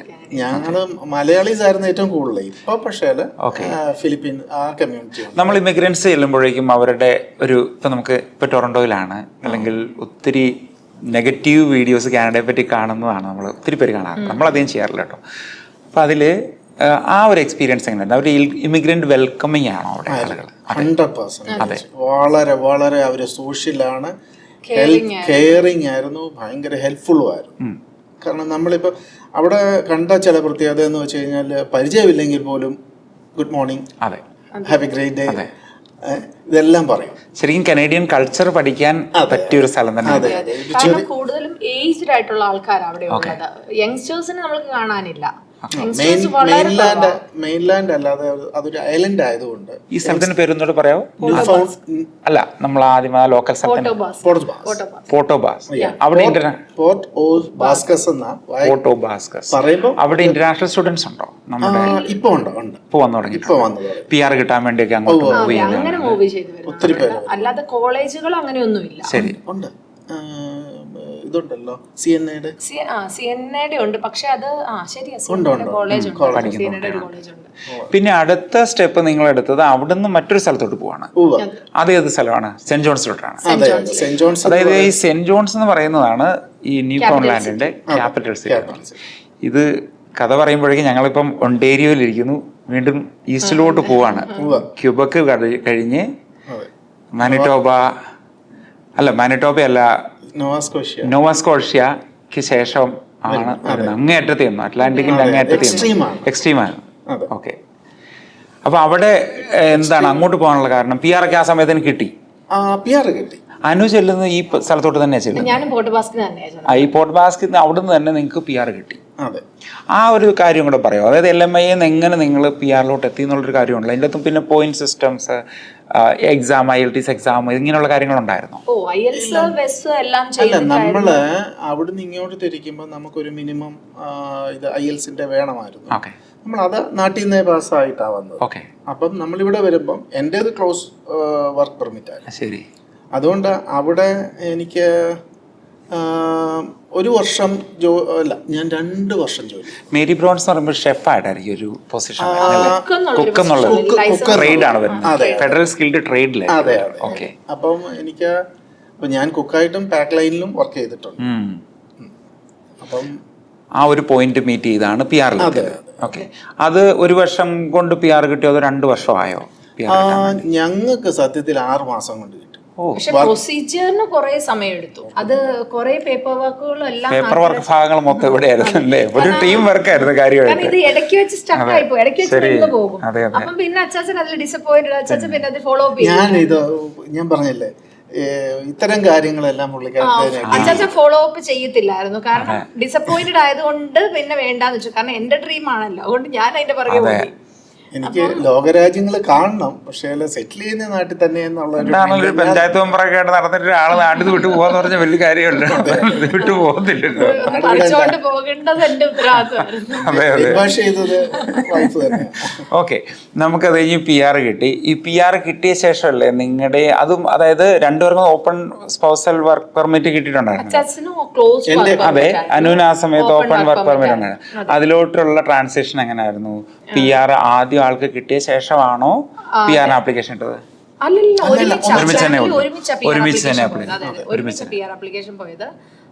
പക്ഷെ ഇതിനെല്ലാം കുറച്ച് സമയമെടുത്തു. പക്ഷെ നമ്മൾക്ക് ചിലപ്പോൾ PR കിട്ടിയിട്ട് വേണേ നമുക്ക് ഒരുമിച്ച് ട്രാവൽ ചെയ്യാമായിരുന്നു. പക്ഷെ ഞങ്ങൾ എന്നാ അത്രയും കൂടെ റിസ്ക് എടുക്കണ്ട, ഒരാൾ വർക്ക് പെർമിറ്റ് പോട്ടെ, കാര്യങ്ങളൊക്കെ നടന്നു കഴിഞ്ഞിട്ട് എല്ലാം ഓക്കെയാണ്, അച്ചാച്ചൻ ഓക്കെ ആണെന്നുണ്ട്. കാരണം എപ്പോഴും പോകുന്നതിന് നല്ല ദിവസം പോകണോ എന്നുള്ള മെന്റാലിറ്റി ആയിരുന്നു. അപ്പം പോയി എല്ലാം ഓക്കെ ആണ്, നാളെ ഓക്കെ ആണെങ്കിൽ നമ്മൾക്കും ട്രാവൽ ചെയ്യാം എന്നുള്ള ഒരു ഇതായിരുന്നു. കാരണം ഞങ്ങളും വന്നു കഴിഞ്ഞിട്ട് തിരിച്ച് നാട്ടിലേക്ക് പോകുന്ന ഒരു സിറ്റുവേഷനെ കുറിച്ച് നമുക്ക് ആലോചിക്കാനേ പറ്റില്ല. അപ്പൊ അതുകൊണ്ടാണ് ഞങ്ങൾ അങ്ങനെ ഒരു സേഫ് സോണിലോട്ട് നിന്നിട്ടാണ് പിന്നീട് വന്നത്. അതെ. പിന്നെ ഇതൊരു ഇമിഗ്രേഷൻ പോഡ്കാസ്റ്റ് അല്ല. കാരണം നമുക്ക് എല്ലാ കാര്യങ്ങളും ഇതേപ്പറ്റി ഒന്നും പറയാൻ പറ്റത്തില്ല. നമ്മുടെ സർവീസ് എന്ന് പറയുമ്പോഴേക്കും കാനഡയിലുള്ള ആളുകൾക്ക്, പുതിയതായിട്ട് വരുന്നവർക്കുള്ള സ്കിൽ ട്രെയിനിങ്, നിങ്ങളൊക്കെ ചാനൽ കാണുന്നവരാണല്ലോ, പറയാമല്ലോ. അതുണ്ട്. പിന്നെ നമുക്ക് JH Jacob RCIC എല്ലാ ആഴ്ചയിലും സ്റ്റുഡൻസിൻ്റെ ഡൗട്ട്സ് ക്ലിയർ ചെയ്യാൻ വേണ്ടി നമുക്ക് സേവനങ്ങൾ തരാറുണ്ട്. അത് കാരണം നമ്മുടെ ഓഡിയൻസിനോട് എനിക്ക് പറയാനുള്ളൊരു കാര്യം എന്ന് പറഞ്ഞിട്ടുണ്ടെങ്കിൽ, ഇത് ഒരു വർക്ക് പെർമിറ്റ് കൊടുക്കുന്ന ഇതായിട്ടോ ഒന്നുമല്ല. ഇത് നമുക്ക് വളരെ റെയർ ആയിട്ടുള്ള കാര്യങ്ങളാണ് ചെയ്യുന്നത്. ഇപ്പം ഈ ഒരു പോഡ്കാസ്റ്റ് കണ്ട ശേഷം തന്നെ പലരും പല സ്ഥലങ്ങളിൽ കൊണ്ട് നമുക്ക് ധൈര്യമായിട്ട് പൈസ കൊടുത്തേക്ക് അവർ പോയിട്ടുണ്ട്. അങ്ങനെ ഒരിക്കലും ചെയ്യരുത്. കാരണം ഇവരെ തന്നെ നോക്കി അറിയാം, അവർ കൃത്യമായിട്ടുള്ള റിസർച്ച് സ്വന്തമായിട്ട് തന്നെ നടത്തി തന്നെയാണ്. ഏറ്റവും കൂടുതൽ പറയാൻ ചാനല് ബിജോ സെബാസ്റ്റ്യൻ. എനിക്ക് ഇത് കാണുന്നതേ അലർജി ആയിരുന്നു. ഞാൻ നോക്കാറില്ല. കാരണം ബിജോയുടെ വെക്കുമ്പോ തന്നെ ഞാൻ അവിടുന്ന് എഴുന്നേറ്റ്. പക്ഷെ പുള്ളിക്കാരത്തി ഒരു ക്ലിയർ സ്റ്റഡി കിട്ടിയത് മുഴുവൻ ഞാൻ എക്സാഗ്രേറ്റ് ചെയ്ത് പറയല്ല. ബിജോ സെബാസ്റ്റ്യന്റെ ആ ഒരു ചാനൽ ഞങ്ങൾ പോകുന്ന സ്ഥലം പോർട്ടോബാസ്കാരൻ അറിഞ്ഞിരുന്നു. പക്ഷേ എൻ്റെ സിസ്റ്ററോട് ചോദിച്ചപ്പോഴും ആർക്കും അങ്ങനെ ഒരു സ്ഥലത്തെ കുറിച്ച് ആർക്കും ഒരു അറിവില്ല. കാരണം എല്ലാവർക്കും കാനഡ എന്ന് പറഞ്ഞാൽ ഒൻറ്റാരിയോയാണ്, അല്ലാതെ വേറൊരു പ്രൊവിൻസോ അല്ലെ മറ്റു കാര്യങ്ങളെ കുറിച്ച് ആർക്കും ഒരു അറിയില്ല. കാരണം ഉള്ള യൂട്യൂബേഴ്സ് എല്ലാം ഒൻറ്റാരിയോയെ കുറിച്ചാണ് ചെയ്തേക്കുന്നത്. അപ്പൊ നമ്മൾ ഈ ഒൻറ്റാരിയോ മാത്രം കണ്ടിട്ട് കാര്യമില്ല, നമ്മൾ പോകുന്ന സ്ഥലത്തെ കുറിച്ച് അറിയണമല്ലോ. അങ്ങനെയാണ് ഞാൻ തപ്പി ഇരുന്നപ്പം NLE-ന്ന് വേറൊരു കുട്ടി ഇങ്ങനെ ചാനൽ ചെയ്യുന്നത് കണ്ടു. അപ്പൊ അവര് IT ആണ്. അപ്പൊ അവര് 2020 ഒക്ടോബറിലാണ് ഞാൻ ഈ വീഡിയോ എന്റെ ശ്രദ്ധയിൽപ്പെടുന്നത്. കാരണം നമ്മൾ പോകുന്ന സ്ഥലത്തെ അറിയണമല്ലോ. പക്ഷെ അപ്പോഴും അത് സെന്റ് ജോൺസിന്റെ ഉള്ളു, പോർട്ടോബാസ്കിനെ കുറിച്ചില്ല. അപ്പൊ ഞങ്ങള് ഇങ്ങനെ ഗൂഗിള് സെർച്ച് ചെയ്യുമ്പോൾ പോർട്ടോബാസ്ക് ഒരു ചെറിയ ടൗൺഷിപ്പാണ്. അതേ കൂടുതൽ അതിനെക്കുറിച്ച് പറഞ്ഞു തരാൻ ആർക്കും അറിയില്ല. കാരണം ആരും അങ്ങനെ പോകുന്നില്ല. പക്ഷെ പോർട്ടോബാസ്ക് എന്ന് പറഞ്ഞാൽ മെയിൻലാൻഡിൽ നിന്ന് NL-നെ കണക്ട് ചെയ്യുന്ന മെയിൻ ഒരു സ്ഥലമാണ് പോർട്ടോബാസ്ക്. കാരണം ഇവിടുന്ന് ഫെറിയിലേക്ക് ഗേറ്റ് വേ ആണ്. ഇവിടുന്ന് ഫെറിയിൽ സാധനങ്ങളെല്ലാം വരുന്നത് പോർട്ടോബാസ്കിലാണ്. പക്ഷെ ഞങ്ങൾക്ക് അവിടെ ഒന്നും കിട്ടാറില്ല. കാരണം ഇന്ത്യൻ സാധനങ്ങളോ ഇന്ത്യൻ സ്റ്റോറുകളോ ഇല്ല. കാരണം ഞങ്ങള് ഞാൻ പറഞ്ഞില്ലേ, ഒരു 10-15 മലയാളി ഒരു കമ്മ്യൂണിറ്റി തന്നെ ഇപ്പോൾ ഉണ്ടായപ്പോഴത്തേക്ക് അവിടെ ഫുഡ് ലാൻഡിലേക്കും അല്ലെങ്കിൽ മറ്റുള്ള സ്റ്റോറിലേക്കും ഇന്ത്യൻ സാധനങ്ങൾ അവർ കൊണ്ടുവന്ന് ഫില്ല് ചെയ്ത് തുടങ്ങി, ഓരോ റാക്കും ഉണ്ടാക്കി തുടങ്ങി. അതേപോലെ തന്നെ സെയിന്റ് ജോൺസിൽ നിന്നും കോർണർ ബ്രൂക്കിൽ നിന്നും സാധനങ്ങൾ പാഴ്സലായിട്ട് ഞങ്ങൾ വരുത്തുകയും ചെയ്യുമായിരുന്നു. പക്ഷെ ഞങ്ങള് ചെന്ന ആ സമയത്ത് നമ്മൾക്ക് അരിയോ അങ്ങനെ ഞങ്ങൾ എല്ലാ നാട്ടിൽ നിന്ന് കൊണ്ടുപോയി. അങ്ങനെ അതൊക്കെ തീർന്നു കഴിഞ്ഞാൽ വേറെ ഒന്നും കിട്ടാനില്ല. അപ്പൊ ഞങ്ങള് കോർണർ ബ്രൂക്ക് കയറി 250 കിലോമീറ്റർ അല്ലേ, അത്രയും ദൂരം പോയാൽ നമുക്ക് ഡൊമിനിയനിൽ നിന്ന് പച്ചരിയൊക്കെ കിട്ടും. നമുക്ക് എന്തെങ്കിലും ദോശയോ അങ്ങനെ എന്തെങ്കിലും ഒക്കെ ഉണ്ടാക്കണമെങ്കിൽ കിട്ടില്ല. കാരണം കുഞ്ഞുങ്ങളെ പിടിച്ചു നിർത്തണമല്ലോ. എന്നും ഇവർക്ക് ഇപ്പം ബ്രെഡ് അങ്ങനത്തെ ഒക്കെ ആകുമ്പോൾ ഇവർക്കും ബുദ്ധിമുട്ടായി, കാരണം മടുത്തു തുടങ്ങി. അവർക്കാണെങ്കിലും നാട്ടില് നമ്മൾ എല്ലായിടത്തും ട്രാവൽ ചെയ്യുകയൊക്കെ ചെയ്യുമ്പം അവർ വിചാരം കാനഡ എന്ന് പറഞ്ഞാൽ എന്തോ ഡ്രീം ലാൻഡ് ആണെന്നാണ്. കാരണം നാട്ടിൽ നിന്ന് അവരെ നമ്മളുടെ പോലെ തന്നെ അവരെ നമ്മൾ പറിച്ചുകൊണ്ട് വരുമല്ലേ. അപ്പം പുതിയൊരു സ്ഥലത്തേക്ക് നമ്മൾ അവരെ നടുക. അപ്പോൾ അവർക്ക് അവിടുത്തെ മാളുകളൊക്കെ ഉണ്ടപ്പം ജസ്റ്റ് ഒരു ബാർബർ ഷോപ്പ് അല്ലെങ്കിൽ ഒരു ബ്യൂട്ടീഷ്യൻ്റെ ഒരു മീൻസ് ഒരു സലൂണോ അല്ലെങ്കിൽ ഒരു ഫുഡ് ലാൻഡ് ഒരു ബാങ്ക് ഒക്കെ കാണുമ്പോൾ ഇവർ പറയുന്നത് ഇതാണോ മാൾ. എൻ്റെ മോൻ പറയും അമ്മ ഇതിനെ മാളെന്ന് വിളിക്കില്ല, ഒരു ഗ്രോസറി സ്റ്റോർ എന്ന് വിളിച്ചാൽ അതായത് ഇൻസ്റ്റാഗ്രാമിൽ കണ്ടത് അല്ല, ഇൻസ്റ്റാഗ്രാമിലും ഇതിൽ കണ്ട ഒരു ഇമേജിലാണോ അവർ വന്നിരുന്നത്? അതോ നിങ്ങൾ നമ്മുടെ വീഡിയോ കാണുമ്പോൾ അവർ നമ്മുടെ കൂട്ടത്തിൽ വന്നിരുന്ന് കാണുന്നത് തന്നെയല്ല. എൻ്റെ സിസ്റ്റർ-ഇൻ-ലോയ മദർ-ഇൻ-ലോ ഒക്കെ ഇവിടെ ഉണ്ട്. അപ്പൊ ഇവരെയൊക്കെ വിളിക്കുമ്പം കാണുന്ന ഒരു കാനഡയല്ല ഇവര് കാണുന്നത്. ഇവർ അയച്ചു തരുന്ന ഫോട്ടോസിൽ കാണുന്ന കാനഡയല്ല ഇവര് കാണുന്നത്. ഒരു ബിൽഡിങ്സ് വലുതില്ല, അവിടെ ട്രാൻസ്പോർട്ടേഷൻ ഇല്ല, നമ്മൾക്ക് ഒരു ക്യാബ് പോലും നമുക്ക് അവിടെ കിട്ടാനില്ല. നമ്മൾ വണ്ടി എടുക്കുന്നിടം വരെ നമ്മൾ നടന്നു പോകണം, അല്ലെങ്കിൽ നമ്മൾ ആരെങ്കിലും ആശ്രയിക്കണം, അങ്ങനെയൊക്കെയുള്ള പ്രശ്നം. പക്ഷെ അവിടുത്തുകാർ നമ്മൾ നന്നായിട്ട്, ഞങ്ങളുടെ മാനേജറാണെങ്കിലും അച്ഛൻ്റെ മാനേജറാണെങ്കിലും എല്ലാവരും നന്നായിട്ട് സഹായിക്കണം ട്രാവൽ ചെയ്യാനൊക്കെ. അവിടെ ഇങ്ങോട്ട് ഇത്ര ചുറ്റുവട്ടത്തിൽ പോകാനുള്ളതേ ഉള്ളൂ എങ്കിൽ പോലും അവർ ഹെൽപ്പ് ചെയ്യുക. ശരിക്കും പറയാൻ നിങ്ങൾ അവിടെ നിന്നാണ് തുടങ്ങിയത്. അവിടെ തുടങ്ങി കാരണം നമ്മൾ നാട്ടിൽ നിന്ന് വന്ന ഒരു കാനഡയിൽ നിങ്ങൾക്കത് മനസ്സിലായി. അവിടെ വന്നു കഴിഞ്ഞപ്പോൾ ഇത്രയേ ഉള്ളൂ കാര്യങ്ങളൊക്കെ ഉള്ളെന്ന് മനസ്സിലായി. നാട്ടിലോട്ട് തിരിച്ചു പോകാൻ വേണ്ടി തോന്നിയോ? അതായത് അരിയൊന്നും കിട്ടുന്നില്ലെന്ന് പോയേക്കാം. പക്ഷെ എന്നാലും ഇത്രയും സ്ട്രഗിൾ ചെയ്ത് PR കയ്യിലുണ്ടല്ലോ, അപ്പം ധൈര്യമാണ്. PR ഉണ്ടല്ലോ, അപ്പം ഇതൊരു സർവൈവ് നമ്മൾ ചെയ്തേ വരത്തുള്ളൂ. നമ്മൾ ഏത് സിറ്റുവേഷനിലും നമ്മൾ സർവൈവ് ചെയ്തേ വരും. അതിൽ ഞങ്ങൾ പ്രിപ്പയർഡ് ആയിരുന്നു, സർവൈവ് ചെയ്ത് മുന്നോട്ട് പോകണം എന്നുള്ള കാര്യത്തിൽ പ്രിപ്പയർഡ് ആയിരുന്നു. ഇതേ കണ്ടീഷന് വന്നിട്ടുള്ള വേറെ ഫാമിലികളും ഉണ്ടായിരുന്നു അവിടെ? ഉണ്ട്. ഈ കാറ്റഗറി നമ്മുടെ AIP പ്രോഗ്രാമിൽ എൻ്റെ കൂടെ വന്ന ഫാമിലിയിലുണ്ട്. ഉണ്ട്. അപ്പൊ അവരവിടെ സ്റ്റേ ചെയ്യുവാണോ അതോ അവർ മൂവ് ചെയ്തു? കുറച്ച് പേരുണ്ട്. എനിക്ക് തോന്നുന്നു ബാച്ചിലേഴ്സ് ആയിട്ടുള്ളവർ അവിടെ ഉണ്ട്. പക്ഷെ ഫാമിലി ആയിട്ടുള്ളവർ കോർണർ ബ്രൂക്കും അങ്ങോട്ട് മൂവ് ചെയ്തിട്ടുണ്ട്. സാധാരണ മലയാളികൾ വന്നിട്ടുണ്ടെങ്കിൽ ഇപ്പം ഏത് സ്ഥലത്താണെങ്കിലും അവിടെ തന്നെ ഒരുവിധം കൊള്ളാന്നുണ്ടെങ്കിൽ അവിടെ തന്നെ അങ്ങ് നിൽക്കുന്ന ഒരു രീതിയാണ്. നിങ്ങളവിടെ വീടും വാങ്ങി എൻ്റെ ഇടയ്ക്ക്? അതിന്റെ കഥ എന്ന് പറയുന്നത് വന്നിട്ട് ഒരു വർഷത്തിനുള്ളിൽ തന്നെ വീട് വാങ്ങിച്ചു. കാരണം വീട് വാങ്ങിക്കാൻ കാര്യം നമ്മള് ഏതായാലും റെന്റ് കൊടുക്കണം. അപ്പൊ റെന്റ് കൊടുത്ത് സ്വന്തമായിട്ടൊരു വീടുണ്ടെങ്കിൽ നമുക്ക് റെന്റിന്റെ അത്രയും പൈസ മോർഗേജ് വരുന്നില്ല. എത്ര വിലയൊക്കെ? അന്ന് 1+ ആയി, 100,000, $100,000. ഓക്കെ. അപ്പൊ അത് നമ്മുടെ ഇവിടെ കാണുന്നൊക്കെ ഉള്ള വീട് പോലുള്ള ഒരു ഡിറ്റാച്ച്ഡ് ടൈപ്പ് ചെറിയ വീട്. ഓക്കെ. എത്ര മുറികളുള്ളതായിരിക്കും അത്? 2 ബെഡ്റൂം, ഡൈനിങ് റൂം, സാമാന്യം കുഴപ്പമില്ലാത്തൊരു വീട്. കാരണം നമ്മളത് ഒരു പെർമനന്റ് സ്ഥലമായിട്ട് കണ്ടിട്ടല്ല വാങ്ങിയത്. നമുക്കിപ്പോ അവിടെ റെന്റിന് വീടുകൾ കിട്ടാനില്ല. അപ്പൊ നമുക്ക് റെന്റ് കൊടുക്കുകയും ചെയ്യാം. ഞങ്ങൾ വന്ന സമയത്ത് വരുന്നതിന് തൊട്ടുമ്പോ അവിടെ ഫിയോണ ഉണ്ടായി. അപ്പം അന്നേരവും ഞങ്ങളുടെ ഫിയോണ എന്ന് പറയുമ്പോ ഒരു കാറ്റ്, നമ്മുടെ ഹരിക്കെയിൻ പോലെയുള്ള അതടിച്ചപ്പം അവിടെ കുറെ വീടുകളെല്ലാം നശിച്ചു പോയി. അപ്പോഴും ഞങ്ങളെ ഇമിഗ്രേഷനിൽ നിന്ന് തടഞ്ഞു. ഇത് സംഭവിച്ചുകൊണ്ട് അവിടെ വീടുകൾ കിട്ടാനില്ല. അന്നേരവും ഞങ്ങളുടെ യാത്ര മുടങ്ങി. അപ്പം ഇങ്ങനെ ഒത്തിരി കാര്യങ്ങൾ ഇതിനിടയ്ക്ക് സംഭവിച്ചു. അതുകൊണ്ട് നമ്മൾക്കൊരു റെന്റിന് ഒരു വീട് കിട്ടാനില്ല. കാരണം ഈ വീടുകൾ പോയവരെല്ലാരും മറ്റു വീടുകളിലേക്ക് വാടകയ്ക്കൊക്കെ ആയിട്ട് ഇപ്പൊ അത് വാടകയ്ക്ക് കൊടുത്തേക്ക് വന്നിട്ട് സെന്റ് ജോൺസിന് പോകുന്നതിന് മുമ്പ് അത് വാടകയ്ക്ക് കൊടുത്തു. വിൽക്കാൻ പദ്ധതിയുണ്ട്, കൊടുക്കാൻ പ്ലാൻ. ആരെങ്കിലും അവിടെ നിന്നുള്ളവരൊക്കെ കാണുന്നുണ്ടെങ്കിൽ അല്ലേ, വിലയൊക്കെ അറിയണമെന്നുണ്ടെങ്കിൽ നോക്കിയാൽ മതി. നല്ല സ്ഥലമാണ്, നല്ല മനുഷ്യരാണ്, നല്ല വെള്ളം, ശരി, നല്ല വായു, എല്ലാം. ഏതായാലും മലയാളി റിയൽറ്റേഴ്സ് ഒന്നും അവിടെ ഉണ്ടാവില്ല, ഇല്ല. അപ്പം ആരെങ്കിലും റിയൽറ്റേഴ്സ് പ്രൊഫഷനിലോട്ട് ഇറങ്ങാനുള്ള പ്ലാനൊക്കെ ഉള്ളവരുണ്ടെങ്കിൽ ഇത് ഫസ്റ്റ് വീടിരിപ്പുണ്ട്, ലിസ്റ്റ് ചെയ്ത് തുടങ്ങാം. ഓക്കെ, നമ്മൾ സെന്റ് ജോൺസിലെത്തി. ഇപ്പോൾ ഈ സെന്റ് ജോൺസിലെ സംവിധാനങ്ങൾ എങ്ങനെയാണ്? സെയിന്റ് ജോൺസും ഈ പറഞ്ഞ ന്യൂഫിൻലാൻഡ് ആളുകളെന്ന് പറയുന്നത് ഞാൻ പറഞ്ഞില്ലേ, ഞങ്ങൾ ആദ്യമേ പറഞ്ഞില്ലേ, നല്ല കെയറിങ് ആണ്, നല്ല എന്തുവാ എല്ലാവരും നല്ല സഹകരണം. എന്താണ് മെയിൻ പ്രൊഫഷൻ അവരുടെ അവിടുത്തെ?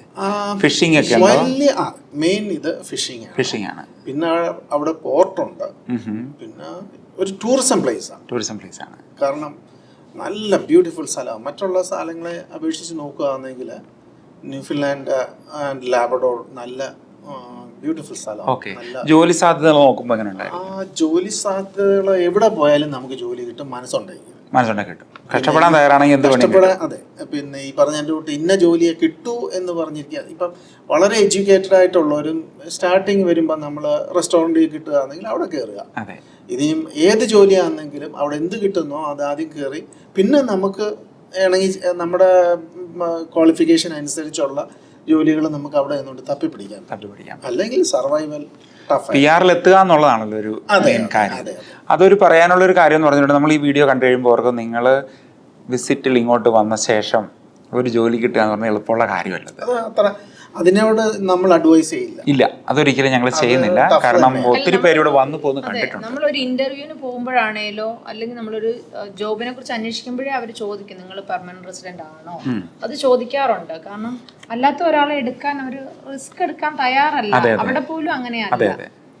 അതിന്റെ കാര്യം എന്ന് പറഞ്ഞിട്ടുണ്ടെങ്കിൽ കാനഡ മൊത്തം സോഷ്യൽ ഇൻഷുറൻസ് നമ്പർ ഉണ്ടെങ്കിലേ ഉള്ളൂ നമുക്കൊരു ജോലിയിൽ പ്രവേശിക്കാൻ പറ്റുള്ളൂ. വിസിറ്റേഴ്സിനോട് ജോലി പറ്റത്തില്ല. ഇപ്പം ഗൾഫിലൊക്കെ പോകുന്നവർക്ക് അവിടെ സ്പോൺസേഴ്സിനൊക്കെ കിട്ടുന്നുണ്ട്, ജോലി ചെയ്യാൻ പറ്റും. ആ ഒരു കോൺസെപ്റ്റിൽ ഇനിയും വരാതിരിക്കുക, അതാണ് ഒന്ന് പറയാൻ പറ്റും. കാരണം അല്ലാത്തവർ വന്നു കഴിഞ്ഞാൽ ചിലപ്പം 1 വർഷമോ 2 വർഷമോ ചിലപ്പം എല്ലാം പഠിത്തം കഴിഞ്ഞാൽ അവരുടെ സ്റ്റേ ബാക്കും കഴിഞ്ഞു കഴിഞ്ഞാൽ PR കിട്ടണമെന്ന് യാതൊരു ഉറപ്പില്ല. അതെ. പിന്നെ നമ്മൾ വിഷമിച്ചിട്ട് കാര്യമില്ല. അല്ലേ? ഓക്കെ, അതാണ്. അപ്പോൾ ഈ ന്യൂഫിൻലാൻഡിൽ ഇനിയിപ്പോൾ നിങ്ങൾ മുന്നോട്ട് തുടരാനാണോ പ്ലാന്, അതോ മറ്റു പ്രൊവിൻസുകൾ എക്സ്പ്ലോർ ചെയ്യാനുള്ളൊരു പ്ലാനാണോ ഇപ്പോൾ? ഞങ്ങൾ 4 പേരും ഇവിടെയുള്ള എൻ്റെ എല്ലാവർക്കും എല്ലായിടും ലോകരാജ്യങ്ങളെല്ലാം കാണുന്നതിന് മുമ്പായിട്ട് കാനഡയിലുള്ള എല്ലാ സ്ഥലങ്ങളും കാണാൻ വളരെയധികം താല്പര്യമുണ്ട്. ഞങ്ങൾ പറ്റുന്നിടത്തോളം ഞങ്ങൾ ഡ്രൈവ് ചെയ്ത് ന്യൂഫൗണ്ട്ലാൻഡ് എല്ലാം കറങ്ങി കാണുന്നുമുണ്ട്. അതെ. അപ്പോൾ അത് ഉള്ള കാര്യം പറഞ്ഞാൽ എൻ്റെ പെങ്ങളും ഫാമിലിയും ടൊറൻറ്റോയിലുണ്ടായിട്ട് 2.5 വർഷമാകുന്നു ഞാൻ ആദ്യമായിട്ടാണ് ടൊറൻറ്റോയ്ക്ക് വരുന്നത്. അതുമാത്രമല്ല, ഞാൻ 1980 തോന്നുന്നു 7-ാം കടലിനക്കര എന്ന് പറയുന്ന സിനിമ, എനിക്ക് 7-8 വയസ്സേ ഉള്ളൂ. പക്ഷേങ്കിൽ അന്ന് ഈ നയഗ്ര വാട്ടർഫോൾസ് ഒക്കെ കണ്ടു കഴിഞ്ഞപ്പം ഇതൊന്ന് കാണാൻ ഭയങ്കര താല്പര്യമായിരുന്നു. അതിനിപ്പം ഇത്രയും വർഷങ്ങൾ കഴിഞ്ഞു. ഇപ്പം ഞാൻ ദേഹത്ത് പിച്ച് നോക്കുന്നുണ്ട്, കാരണം ഇവിടെ എത്തിയെന്നുള്ളത് ഡ്രീം കം ട്രൂ. അതെ. അപ്പം ഞങ്ങൾ ഇതുവരെയും പോയില്ല. നാളെ മറ്റന്നാളെ നയഗ്ര വാട്ടർഫോൾസിന്റെ അവിടെ പോകാനാണ് പ്ലാൻ ചെയ്തിരിക്കുന്നത്. അതെ. അവിടെ നിന്ന് ഇവിടെ വന്നപ്പോൾ ഈ ഒണ്ടേരിയോ കണ്ടപ്പോൾ എന്താണ് തോന്നിയത്? ന്യൂഫിൻലാൻഡിൽ നിന്ന് ഇവിടെ വന്നു കഴിയുമ്പോൾ കാനഡ എന്ന് പറയുന്നത് പല പ്രൊവിൻസുകളും പല വ്യത്യാസങ്ങളുണ്ട്. അപ്പൊ ആ ഒരു മേജർ ഡിഫറൻസ് എന്താ തോന്നിയത്? ഇവിടെ വന്നിട്ട് ഇവിടുത്തുകാരെ ആരെയും കണ്ടില്ലെന്നുള്ളതാണ്. ഇവിടെ മൊത്തം ഇന്ത്യൻസ് അല്ലെങ്കിൽ മറ്റു രാജ്യങ്ങളിൽ നിന്നുള്ളവരെ നമ്മൾ കൂടുതൽ കാണുന്നത്. പക്ഷെ നമ്മൾ ന്യൂഫൗണ്ട്ലാൻഡിലാണ് മൊത്തം വൈറ്റ്സിനെയാണ് കാണുന്നത്. ഇവിടെ നമ്മള് ഒന്നുകിൽ ഇന്ത്യക്കാര്, അല്ലെങ്കിൽ ശ്രീലങ്കൻസ്, അല്ലെങ്കിൽ ഫിലിപ്പിനോസ്, അങ്ങനെയുള്ളവരെ മാത്രമേ നമ്മളിവിടെ കാണുന്നുള്ളൂ. അത് മേജറായിട്ട് നമ്മുടെ ഇവിടുത്തെ ടൊറൻറ്റോ സിറ്റി എന്ന് പറയുമ്പോൾ GTA വരുമ്പോഴത്തേനും 3 മില്യൺ ആൾക്കാരുണ്ട് ഇവിടെ. ഇവിടെ ഏറ്റവും കൂടുതൽ ഇമിഗ്രൻറ്റ് പോപ്പുലേഷൻ ആണ് കൂടുതൽ. പക്ഷെ നമുക്കിപ്പം അടുത്ത സ്ഥലങ്ങളായിട്ടുള്ള ഇപ്പോൾ ഈസ്റ്റിലോട്ട് പോകുമ്പോഴേക്കും പീറ്റർബറോ, ഞാൻ കഴിഞ്ഞ ആഴ്ച പോയിട്ടുണ്ടായിരുന്നു അവിടെയൊക്കെ ചെന്നിട്ടുണ്ടെങ്കിൽ കുറച്ചുകൂടെ നമുക്ക് എന്താ പറയുന്നത്, യഥാർത്ഥം ഉണ്ടായി നമുക്ക് കാണാൻ പറ്റും. ഇത് അല്ലെന്നല്ല ഞാൻ പറഞ്ഞത്. ഇവിടെ നമുക്ക് ഇമിഗ്രൻറ്റ് ഫ്രണ്ട്ലി തന്നെയാണ് ടൊറൻറ്റോ എന്ന് പറയുമ്പോൾ. നമുക്ക് എല്ലാ സാധനങ്ങളും ഇവിടെ കിട്ടും. പിന്നെ ഈവൻ കഴിഞ്ഞ ആഴ്ച ഓണം വരെ ഉണ്ട്, മഹാ ഓണം വരെ ഉണ്ടായിരുന്നു, വലിയ ഓണാഘോഷം, എല്ലാ പരിപാടികളും. അങ്ങനെ ഒരു കൾച്ചറാണ് ഇവിടെ വരുന്നത് എന്ന് പറയുന്നത്. അപ്പോൾ PR ഒക്കെ കിട്ടിയ സ്ഥിതിക്ക് ഇനിയിപ്പോൾ നിങ്ങളുടെ പ്രൊഫഷനിലോട്ട്, അതായത് നിങ്ങൾക്ക് ഓരോ പ്രൊഫഷൻസ് ഉണ്ടായിരുന്നല്ലോ നാട്ടിലുള്ള ഡ്രീംസിലോട്ടൊക്കെ വരാനുള്ളൊരു സമയം കൂടെയാണത്. അപ്പം അത് എന്തൊക്കെയാണ് പ്ലാൻ ഇപ്പോൾ? ആർക്ക് വേണമെങ്കിൽ തുടങ്ങാം, ഒരു കുഴപ്പമില്ല. അതെ, അച്ഛന് മെയിനായിട്ട് എന്തെങ്കിലും ബിസിനസ് സ്റ്റാർട്ട് ചെയ്യണം എന്നാണ് ആഗ്രഹം. അറിയില്ല നാളെ എന്താകും, എങ്ങനെയാകും എന്നുള്ളത്. പിന്നെ ടൂറിസം സെക്ടറും ഹോസ്പിറ്റാലിറ്റി എല്ലാം അച്ഛന് താല്പര്യമുള്ള കാര്യമാണ്. ഞാൻ ഓൾറെഡി ടീച്ചറായിരുന്നു, 10 വർഷം എക്സ്പീരിയൻസ് ഉണ്ട്. അപ്പൊ എനിക്ക് ആ പ്രൊഫഷനിലേക്ക് തിരിച്ചു പോകണം എന്ന് ആഗ്രഹമുണ്ട്. പിന്നെ ഈസ്തെറ്റീഷ്യൻ ആയതുകൊണ്ട് അതും ചെയ്യാം, മീൻസ് ഒരു സൈഡിലൂടെ അതും കൊണ്ടുപോകണം എന്ന് ആഗ്രഹമാണ്. അത് ന്യൂ കമേഴ്സ് വരുന്നവർക്കൊന്നും അധികം അതിനെപ്പറ്റി ഐഡിയ ഇല്ല. അതാണ് നമ്മുടെ ചാനലിൻ്റെ ഒരു മെയിൻ പർപ്പസ് എന്ന് പറയുന്നത് തന്നെ. അതിൽ നമ്മൾ പല ഫണ്ടിങ്ങിനെ പറ്റി നമ്മൾ ഇന്നലെ ഇതായിരുന്നല്ലോ ഡിസ്കസ് ചെയ്യാൻ. കനേഡിയൻ സ്കിൽസിൽ വന്നിട്ട് എന്തൊക്കെയാണ് ഇൻഫർമേഷൻസ് കിട്ടിയത്? നമ്മള് എപ്പോഴും നമ്മൾ ബിജോയുടെ ചാനൽ കണ്ടു, പല ഇൻഫർമേഷനും കിട്ടുമായിരുന്നെങ്കിലും ഇതൊന്നും എനിക്ക് പലപ്പോഴും അച്ചാച്ചനോട് പറയുമ്പം ഒത്തിരി ദൂരെയുള്ള ഒരാളല്ലേ, നമുക്ക് പെട്ടെന്ന് റീച്ച് ചെയ്യാൻ പറ്റില്ല. നമ്മൾ ഓഫീസിലൊക്കെ കോണ്ടാക്ട് ചെയ്തിരുന്നെങ്കിലും പെട്ടെന്ന് എല്ലാ കാര്യങ്ങളെ കുറിച്ച് നമുക്കൊരു എല്ലാത്തിനും ഒരു ലിമിറ്റ് ഉള്ളത്, നമ്മൾ നേരിട്ട് കണ്ട് സംസാരിക്കുന്നതിനുപരി. അപ്പം ഇന്നലെ അതുകൊണ്ടാണ് ഞങ്ങൾ നേരത്തെ അപ്പോയിന്റ്മെന്റ് എടുത്ത് ബിജോയുടെ ഓഫീസിൽ വന്നതും. ഒത്തിരി കാര്യങ്ങൾ ഇൻഫോർമേറ്റീവ് ആയിട്ടുള്ള ഒത്തിരി വിവരങ്ങൾ, ഞങ്ങൾക്ക് അറിയാത്ത ഒത്തിരി കാര്യങ്ങൾ നമ്മൾക്ക് അതിൽ നിന്ന് കിട്ടി. കാരണം സെക്കൻഡ് കരിയർ ഒക്കെ പറ്റുമോ എന്നുള്ളതായിരുന്നു. കാരണം ഇതൊക്കെ നമ്മളൊരു അതൊക്കെ ഉള്ളിൽ വെച്ചേക്ക്, ഇനി കിട്ടുന്ന ജോബിൽ അങ്ങ് സർവൈവ് ചെയ്ത് പോകാം, അങ്ങനെ ഒരു രീതിയിലേക്ക് മനസ്സ് മാറി. അപ്പോഴാണ് ബിജോ ഇങ്ങനെ ഒസാപ്പിനെ കുറിച്ചും പല കാര്യങ്ങളും നമുക്ക് സ്വിച്ച് ചെയ്ത് കൂടുതൽ കാര്യങ്ങൾ എക്സ്പ്ലോർ ചെയ്യാൻ കാര്യങ്ങളും പ്ലാൻഡ് ആയിട്ട് ചെയ്യുന്ന നല്ല കാര്യം തന്നെയാണത്. കാരണം പലരും അവിടുന്ന് വാച്ച് ചെയ്യുന്നവരുണ്ട്. ഇപ്പം ന്യൂ ഫിൻലാൻഡിലാണെങ്കിലും പലരും വാച്ച് ചെയ്യുന്നുണ്ട്, നഴ്സസ് ഒക്കെ ആയിട്ട് വരുന്നവരുണ്ട്. നിങ്ങൾക്ക് എന്തെങ്കിലും വർക്ക് കോൺട്രാക്ട്സ് ഉണ്ട് എങ്കിൽ അത് നോക്കുക കൃത്യമായിട്ടും. അത് വർക്ക് കോൺട്രാക്ട്സ് ഉണ്ടെങ്കിൽ നമ്മൾ മൂവ് ചെയ്യാൻ എളുപ്പമല്ല. അല്ലെങ്കിൽ നമുക്ക് കനേഡിയൻ ചാർട്ടർ ഓഫ് റൈറ്റ്സ് അനുസരിച്ച് നമുക്ക് ഏത് സ്ഥലത്ത് ബിസിനസ് തുടങ്ങുന്നതിനോ അല്ലെങ്കിൽ ട്രാവൽ ചെയ്യുന്നതിനോ ജോലി ചെയ്യുന്നതിനൊന്നും ബുദ്ധിമുട്ടില്ല. ഞാനും ക്യൂബക്കിലായിരുന്നു ലാൻഡ് ചെയ്തത്. ഞാൻ ഇന്നലെ ആ സ്റ്റോറി ഷെയർ ചെയ്തിട്ടുണ്ടായിരുന്നു. നമുക്ക് പ്രോവിൻസ് മാറുന്നതിനുള്ള പ്രശ്നങ്ങളില്ല. പക്ഷേ എപ്പോഴും നമ്മൾ CIC.gc.ca വെബ്സൈറ്റ് ഞാൻ എന്നും പറയുന്നില്ല, അത് നോക്കുക. അതിൻ്റെ അകത്ത് എന്തെങ്കിലും അപ്ഡേറ്റ്സ് വന്നിട്ടുണ്ടെങ്കിൽ അതനുസരിച്ചുള്ള കാര്യങ്ങൾ ഫോളോ ചെയ്യാവുള്ളൂ. ഒണ്ടേരിയോ ഒക്കെ നിങ്ങൾ കുറേ സ്ഥലങ്ങളൊക്കെ കണ്ടു. ഇനി മറ്റു സ്ഥലങ്ങളിലും അതെ ഇഷ്ടംപോലെ സ്ഥലങ്ങൾ കാണാൻ.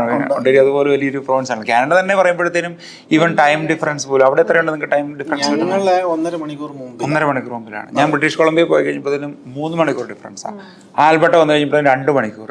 പിന്നെ അത് കഴിഞ്ഞ് സസ്കറ്റോൺ, അത് ഓരോ സ്ഥലങ്ങളും വ്യത്യാസമാണ്. ന്യൂഫിൻലാൻഡും തമ്മിൽ 4 മണിക്കൂറിന്റെ വ്യത്യാസമുണ്ട്.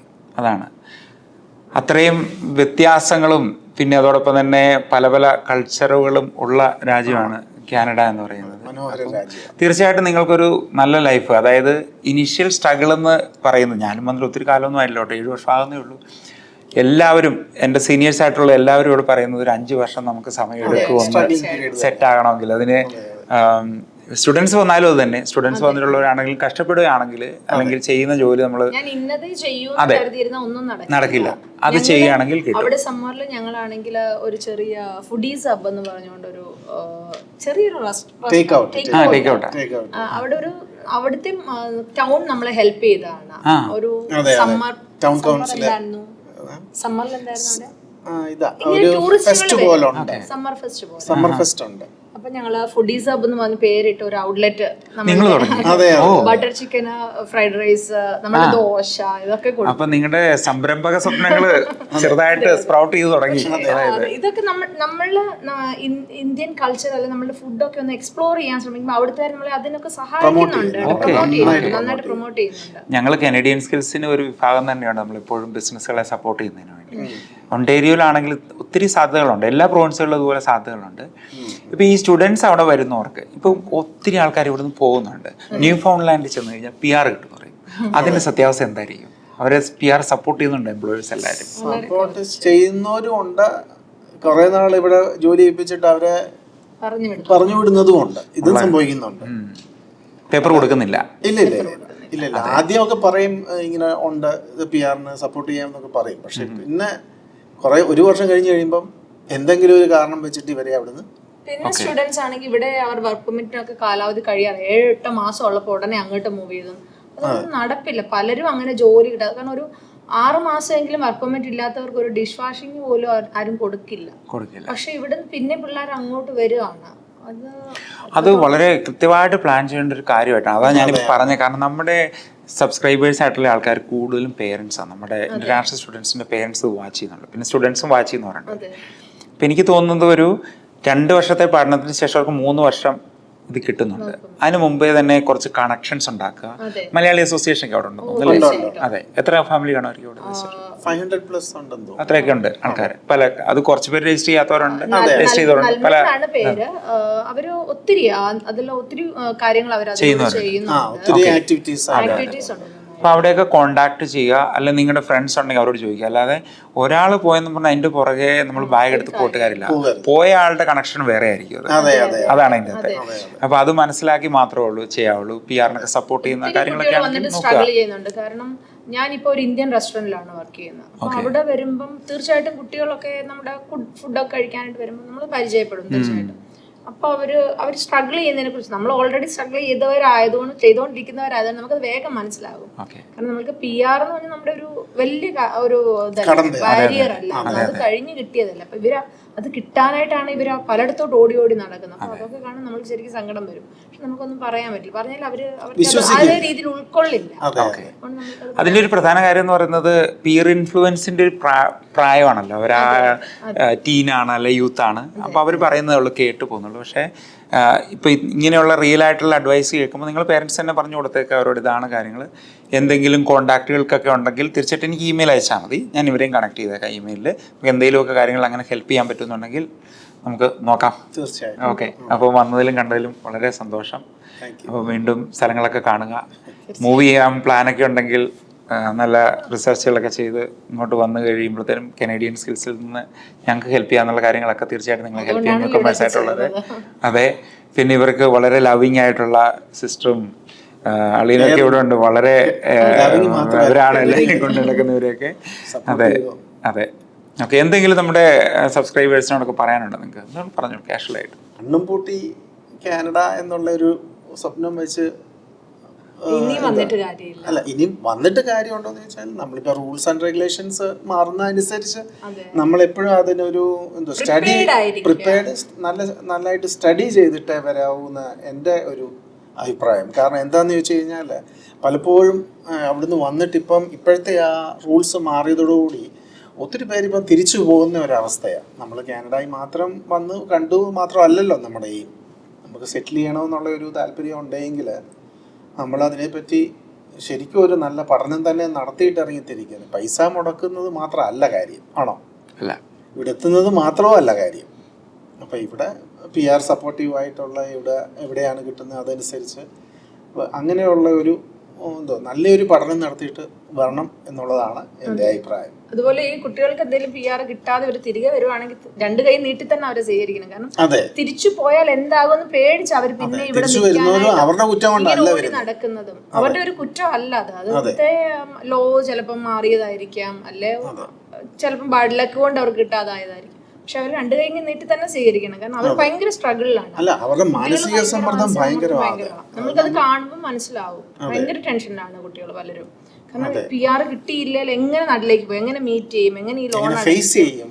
നമ്മുടെ നാട്ടുകാർ വെറുതെ എടുത്തുമില്ല, 10 പ്രാവശ്യം ചോദിക്കില്ല എന്താ തിരിച്ചു പോകുന്നത്, എന്താ വന്നേന്ന് ചോദിക്കില്ല. അതൊക്കെ ഇവർക്ക് ഭയങ്കര പേടിയാണ്. നമ്മൾ സംസാരിക്കുമ്പോൾ അവർ പറയും എങ്ങനെയാ ചേച്ചി പോകുന്നത്, അങ്ങനെ സംസാരിക്കാറുണ്ട്. അപ്പം അത് വീട്ടുകാരാണ് അത് അവരെ കൂടുതൽ ബലപ്പെടുത്തേണ്ടത്. അവരുടെ ഒരു ഫുൾ സപ്പോർട്ട്. ഇപ്പം വന്നു ഇവിടെ സ്റ്റേ ചെയ്യാൻ പറ്റുകയാണെങ്കിൽ വെൽ ആൻഡ് ഗുഡ്. തിരിച്ചു വരികയാണെങ്കിലും അവരെ നന്നായിട്ട് സപ്പോർട്ട് ചെയ്യണം എന്നുള്ളതാണ് എൻ്റെ അഭിപ്രായം, ഞങ്ങളുടെ അഭിപ്രായം.